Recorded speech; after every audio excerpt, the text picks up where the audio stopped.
በስመ አብ ወወልድ ወመንፈስ ቅዱስ አሐዱ አምላክ። በስመ አብ ወወልድ ወመንፈስ ቅዱስ አሐዱ አምላክ። በስመ አብ ወወልድ ወመንፈስ ቅዱስ አሐዱ አምላክ። በአንድ አምላክ በሚሆን በአብ በወልድ በመንፈስ ቅዱስ ስም አሜን። በቅዱስ ሚካኤል አማላጅነት ለሚተማመኑ ምሕረትን የሚለምን የእሳት ነጸብራቅ ከአንደበቱ የሚፈልቅ ተፈጥሮም ነበልባለ እሳት የሚሆን በኢየሱስ ክርስቶስ ዙፋን ቀኝ የሚቆምና የእግዚአብሔርን የቃል ኪዳኑ መልእክተኛ የሆነ ልዑልና ክቡር የሚሆን የመላእክት አለቃ ቅዱስ ሚካኤል ያደረገው ተአምር ይህ ነው። እኛንም ሕዝበ ክርስቲያንንም ከሰይጣንና የኃጥአንን ነፍስ ከሚቃረኑ አጋንንት በሕማምና በደዌ ሁሉ ከሚፈታተኑ የእነርሱ መኖሪያ በሚሆን በገሃነመ እሳት በሥልጣናቸው ስር ያሉትን ከሚያሰቃዩ ከቀናች ከጸናች ሃይማኖት ሕግ ካፈነገጡ አላውያን ካዲዎች ያድነን። በእሳቱያን ጓደኞቹ ጉባኤ ለተሰበሰብን የጥምቀት ልጆቹ ለእኛም የአማላጅነቱ ምልክት ይላክልን።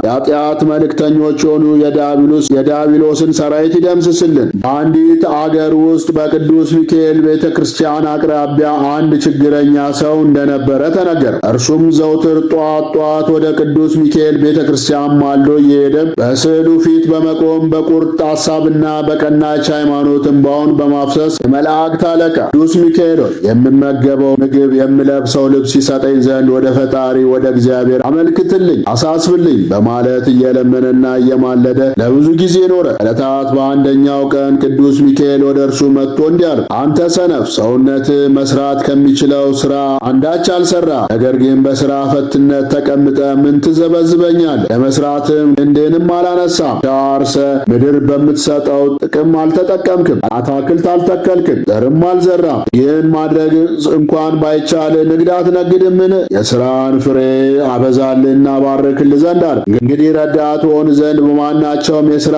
መስክ ያልተሰማራና ድልንም ያልሞከርክ ስለሆነ ከሰው ሁሉ በታች ሆነ ተዋርደክ በስንፍናና በታካችነት ከልጆችና ከሚስት ጋር በችግር አለንጋ ስትገረፉ ትገኛላችሁ። አሁንም ወደ ቤተ ክርስቲያን ሂድና ትነግድበት ዘንድ ከቤተ ክርስቲያኑ ገቢ ገንዘብ እንዲሰጥ ለኤጲስቆጶሱ ንገረው። እኔም በትርፉ ቤተሰቦችን ታስተዳድርበት ዘንድ እንዲባርክልህ ከወጣበትም በሰላም መልሶ ከቤት እንዲያገባ እግዚአብሔርን እለምነዋለሁ አለው። ይህንንም ነገር በሰማ ጊዜ በፍጹም ደስታ እግዚአብሔርን አመሰገነው፣ ቅዱስ ሚካኤልንም አከበረው። ከዚያም ፈጥኖ ወደ ቤተ ክርስቲያኑ ገንዘብ ይሰጠው ዘንድ ኤጲስቆጶስን ጠየቀ። ኤጲስቆጶስም እሺ፣ በጎ ነገር ግን የሚዋስ ሰው አምጣ ይለው። ሰውየውም የመላእክት አለቃ ከሚሆን ከቅዱስ ሚካኤል በስተቀር የሚዋሰኝ አላገኘም ብሎ መለሰለት። በዚህም ጊዜ ኤጲስቆጶሱ እስከ 1 ዓመት ድረስ ከወለድ ነፃ አድርጎ በትርፉ ግን ችግሩን እንዲያቃልልበትና ቤተሰቦችን እንዲረዳበት የጠየቀውን ገንዘብ ሰጠው። ያን ጊዜም ወርቁን ከኤጲስቆጶሱ ተቀብሎ ወደ ሩቅ አገር ሄደና በዚያ ወርቅ 1 ዓመት ሲነግድ ከቆየ በኋላ የቀጠሮ ጊዜ እንደደረሰ አውቆ ያለሁት ሩቅ አገር ስለሆነ በቀጠሮ ቀን ልደርስ አልችልም፣ ስለዚህ ምን ማድረግ ይሻለኛል ያለ ያወጣ ያወርድ ጀመር። ከብዙ ሐሳብ በኋላ የብረት ሳጥን ወይም ካዝና አሰርቶ ያን ወርቅ ከሳጥኑ ውስጥ ከተተና ይህ ወርቅ የሚገኘው ከቅዱስ ሚካኤል ቤተክርስቲያን የተበደርኩት ገንዘብ ነው የሚል ጽሑፍ ጽፎ ከገንዘቡ ጋር አብሮ በሳጥኑ ቆለፈና ቅዱስ ሚካኤል ሆይ ይህን ወርቅ ለቤተክርስቲያን ታደርስልኝ ዘንድ እለምንሃለሁ፣ እኔ ይህን ሊፈጽም በሚችል ጸሎት ተማምኛለሁና ብሎ ከባሕር ጣለው። በዚያም ጊዜ ያ ወርቅ ያለበት ሳጥን ታላቅ ዓሣ ዋጠውና በዚያች ዕለት የቤተክርስቲያኑ ጠባቂ ወደ ባሕር ዳርቻ ሄዶ ዓሣ አስጋሪውን ወንድሜ ሆይ ለቅዱስ ሚካኤል በዓል እንግዳ መቀበያ የሆነኝ ዘንድ ዓሣ አጥምድልኝ አለውና ያጠምድለት ዘንድ ተዋዋሉ። ከዚያም ዓሣ አስጋሪው መረቡን ወደ ባሕር በጣለ ጊዜ ያ ወርቁን የዋጠው ትልቅ ዓሣ ተያዘለትና ለቤተ ክርስቲያኑ ጠባቂ ሰጠው። የቤተ ክርስቲያን ጠባቂውም ዓሣውን ወስዶ ለኤጲስቆጶሱ ሰጠውና የዓሣ ሆድ በተሰነጠቀ ጊዜ ያ ወርቅና ደብዳቤው ተገኘ። ኤጲስቆጶሱም ደብዳቤውን አንብቦ ወርቁን ከተረከበ በኋላ ይህን ምስጢር ለማንም ሳይናገር ደብቆ አይቆየው። ከብዙ ዘመን በኋላ ያ ሰው ከንግዱ ተመልሶ ወደ አገሩ ገብቶ ሳለ ከዕለታት በአንድ ቀን ኤጲስቆጶሱ አገኘውና ትነግድበት ዘንድ የተበደርከውን ያን የቤተ ክርስቲያን ገንዘብ ስለምን ነው ያልሰጠኝ ሲል ጠየቀው። እርሱም አቤቱ እግዚአብሔር እግዚአብሔር ሕያው ነው፣ የቅዱስ ሚካኤልም ጸሎት ምስክሬ ነው። ያን የቤተ ክርስቲያን ገንዘብና ደብዳቤ ጨምሬ በሳጥኑ ቆልፌ ለቅዱስ ሚካኤል ቤተ ክርስቲያን እንዲያደርስልኝ የቅዱስ ሚካኤልን ፈጣሪ አምኜ ከባህር ጥየዋለሁ፣ ገንዘቡ የራሱ ነውና አለው። ኤጲስቆጶስም ይህ የሆነበት ወሩና ዕለቱ ሰዓቱስ መቼ ነበር በማለት መረመረው። ሰውየውም በትክክል ካስረዳ በኋላ ነገሩ እውነት መሆኑን አውቆ ኤጲስቆጶሱ ለዚህ ሰውዬ ሰገደለት፣ እግዚአብሔርንና ቅዱስ ሚካኤልንም አመሰገነ። እንዲሁም ኤጲስቆጶሱ ሰውየውን ይቅርታ በመጠየቅ አንተስ መንፈስ ቅዱስ ያደረብህና እግዚአብሔርን የምትፈራ እውነተኛ ሰው ነህ፣ አሁንም በጸሎት ታስበኝ ዘንድ እለምንሃለሁ አለው። ከዚህም በኋላ ሁለቱም ወደ ቅዱስ ሚካኤል ቤተ ክርስቲያን በፍቅር አንድነት ሄደው አጥንትን የሚያለመልም ከወይን መጠጥ ይልቅ እጅግ የሚጣፍጥ ለሰሚው እጅግ ግሩምና ድንቅ የሆነ ታምራቱና ገናንነቱ ለሕዝቡ ሁሉ ነገሩ። ልመናውና አማላጅነቱ እንደ አጥር እንደ ቅጽር ሆኖ ይጠብቀን፣ ከጠላታችንም ከሰይጣን ወጥመድ ያድነን፣ ስተትንም ሁሉ ያስወግድልን፣ ቂም በቀልን ከልቦናችን ያርቅልን፣ ጣፋጭነት ያለው የሕይወት ፍሬ አፍርተን እንድንገኝ ያብቃን ለዘላለሙ አሜን። የተወደዳችሁ አባቶቼና ወንድሞች ሆይ ልብ አድርጋችሁ ስሙ። ይህን ታምር ቅዱስ ሚካኤል የጻፈው ነው። በኋለኛው ዘመን በእግዚአብሔር ፊት ስንቆም እንዳናፍርና በእርሱ ዘንድ ባለሟልነትን አግኝተን በመንግሥተ ሰማያት በክብር ተጊጠን በደስታ እንኖር ዘንድ በማሰብ ነው። እንዲሁም እግዚአብሔር ፍጹም ይቅርታውንና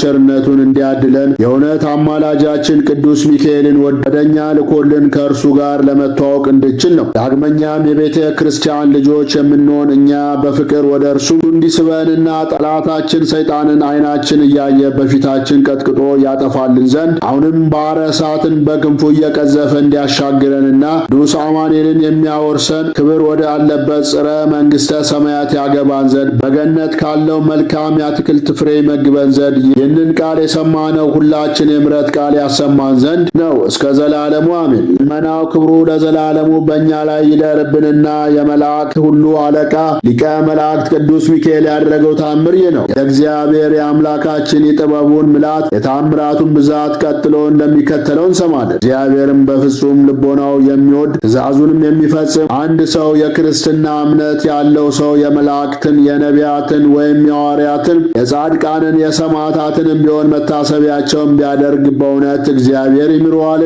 ብሎ ጠየቀ። አዎን ይምረዋልን። መልአኩም መልሶ አንተ ሰው ለመላእክት ምን ያህል ስልጣን እንደተሰጣቸው ላስረዳ አለኝ። ከደቂቀ አዳም ወገን ሰውነቱ በኃጢአት የረከሰ አንድ ሰው ነበር። ያ ሰው ከተወለደበት ቀን ጀምሮ ከተንኮልና ከክፋት በስተቀር አንዳችን በጎ ሥራ ሰርቶ አያውቅም። ነገር ግን አንድ ዓላማ ብቻ ነበረው። ይኸውም በየወሩ የቅዱስ ሚካኤልን በዓል ማክበር፣ ዝክሩንም እየዘከረ ለነዳያን ማብላት ማጠጣት ነበር። ከጊዜ በኋላ ግን ያ ሰው ሞተና አጋንንት ይህች ነፍስ የኛ ናት በማለት ሲደነፉ፣ ቅዱስ ሚካኤል ግን የኔ ናት እያለ ይከራከር ነበር። እንዲሁም የኔ ናት በመባባል ከጌታ ዙፋን ፊት ስለቀረቡ ጌታ አራት አማራጭ ነገሮችን አቀረበላቸውና ቅዱስ ሚካኤል ወስዶ ይደብቀው፣ እናንተ ግን ፈልጋችሁ ብታገኙት ውሰዱት፣ ወይም እናንተ ወስዳችሁ ሸሽጉትና ቅዱስ ሚካኤል ፈልጎ ካገኘው ይውሰደው፣ ከእነዚህ አንዳቸውን ምረጡ አላቸው። እነርሱ ግን ቅዱስ ሚካኤል ወስዶ ከመንበረ መለኮት ቢሸሽገው ምን ለማድረግ እንችላለን ያሉ በሐሳብ ጭንቅ ተዋጡ። ከብዙ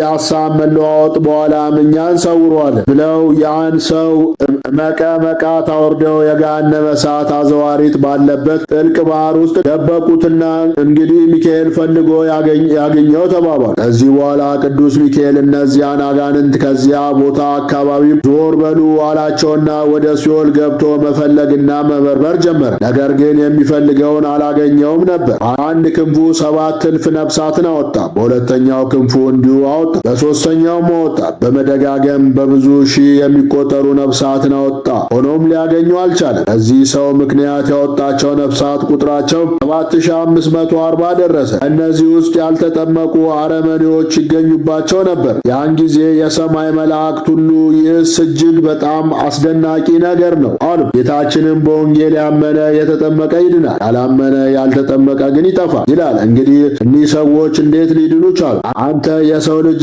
እኒህ አረማውያን የዳኑበት ሳይጠመቁ ገነት የገቡበት ምክንያት ሰምተናል፣ አይተህ ተገነዘብክን ተብሎ ቢጠየቅ ቅዱስ ሚካኤል ስላጠመቃቸው ገነት ሊገቡ ችለዋል፣ ብርሃንንም ሊጎናጸፉ በቅተዋል ይል መለሰ። አባ ዘሚካኤልም በነገሩ ተደንቆ አማኑኤልን ሁሉን ማድረግ ይቻለዋል አለ።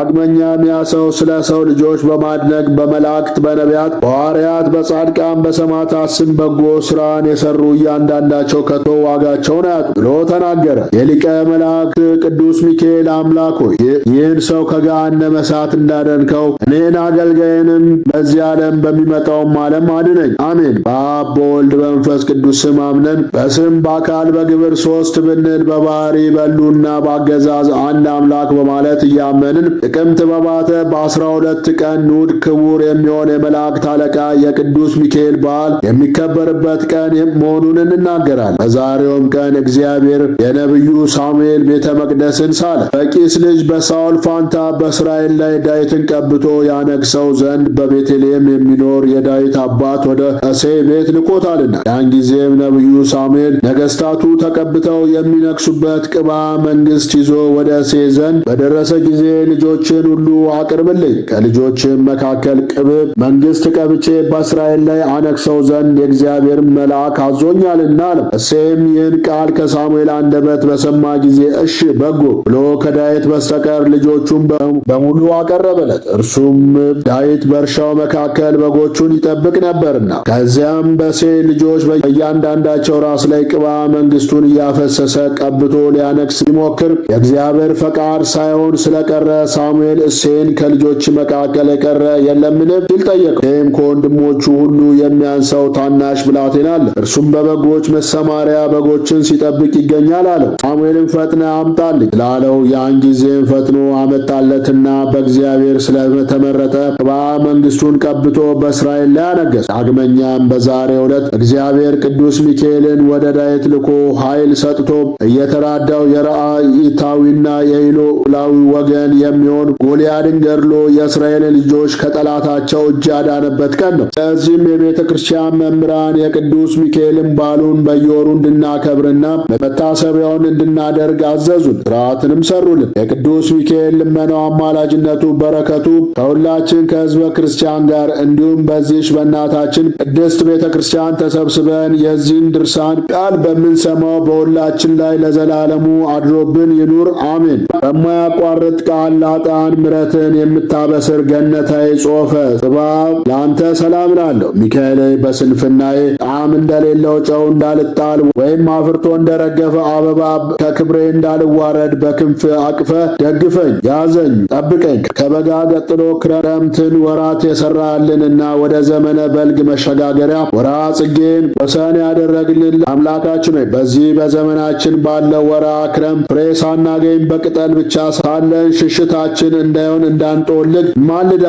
የክረምት ወራት አልፎና ዝናብ ከመዝነብ ሲያቋርጥ የዱር አበባዎች አሸብርቀው በታዩ ጊዜ ከሚጣፍጥ የምግባር ፍሬ ጋር የሃይማኖት ሽቶን እናከማች ዘንድ ለሥራቸው ትጓን ለሆኑ እንደ ንቢቱና ገብረ ጉንዳን ለምስጋና የተጋን አድርገን። በእግዚአብሔር ቸርነት በቅዱስ ሚካኤል ጸሎት ይህ ድርሳነ ሚካኤል ተፈጸመ። አነሳስቶ ላስጀመረን አስጀምሮ ላስፈጸመን ለኃያሉ አምላክ ለልዑል እግዚአብሔር ክብር ምስጋና ይግባው፣ አሜን። አባታችን ሆይ በሰማያት የምትኖር ስምህ ይቀደስ፣ መንግሥትህ ትምጣ፣ ፈቃድህ በሰማይ እንደሆነች እንዲሁም በምድር ትሁን። የዕለት እንጀራችንን ስጠን ዛሬ፣ በደላችንን ይቅር በለን እኛም የበደሉንን ይቅር እንደምንል፣ አቤቱ ወደ ፈተናም አታግባን ከክፉ ሁሉ አድነን እንጂ መንግሥት ያንተ ናትና ኃይል፣ ክብር፣ ምስጋና ለዘላለሙ አሜን። እመቤታችን ቅድስት ድንግል ማርያም ሆይ በመልአኩ በቅዱስ ገብርኤል ሰላምታ ሰላም እልሻለሁ። ሐሳብሽ ድንግል ነሽ፣ በሥጋሽም ድንግል ነሽ። የአሸናፊ እግዚአብሔር እናት ሆይ ሰላምታ ለአንቺ ይገባሻል። ከሴቶች ሁሉ ተለይተሽ አንቺ የተባረክሽ ነሽ፣ የማኅፀንሽም ፍሬ ብሩክ ነው። ጸጋን የተሞላሽ ቅድስት ሆይ ደስ ይበልሽ። ጸጋን የተሞላሽ ክብርት የአምላክ እናት ሆይ ደስ ይበልሽ። ጸጋን የተሞላሽ ብጽዕት እመቤታችን ቅድስት ድንግል ማርያም ሆይ ደስ ይበልሽ። ሁሉ እግዚአብሔር ከአንቺ ጋር ነውና ከተወደደው ልጅ ከጌታ ከመድኃኒታችን ከኢየሱስ ክርስቶስ ዘንድ ይቅርታና ምሕረትን ለምኝል ኃጢአታችንን የሚያስተሰርይልን ዘንድ ለዘላለሙ አሜን። ክብር ምስጋና ይሁን አንድ አምላክ ለሆነው ለአብ ለወልድ ለመንፈስ ቅዱስ ዛሬም ዘውትርም እስከ ዘላለሙ። የእግዚአብሔር አብ ጸጋ፣ የእግዚአብሔር ወልድ ፍቅር፣ የእግዚአብሔር መንፈስ ቅዱስ አንድነት፣ እመቤታችን የቅድስት ድንግል ማርያም አማላጅነት፣ የጻድቃን የሰማዕታት ጸሎት ተራዳይነት፣ የቅዱሳን መላእክት ጠባቂነት ከሁላችን ከሕዝበ ክርስቲያን ጋር አብሮን ይኑር ለዘላለሙ አሜን።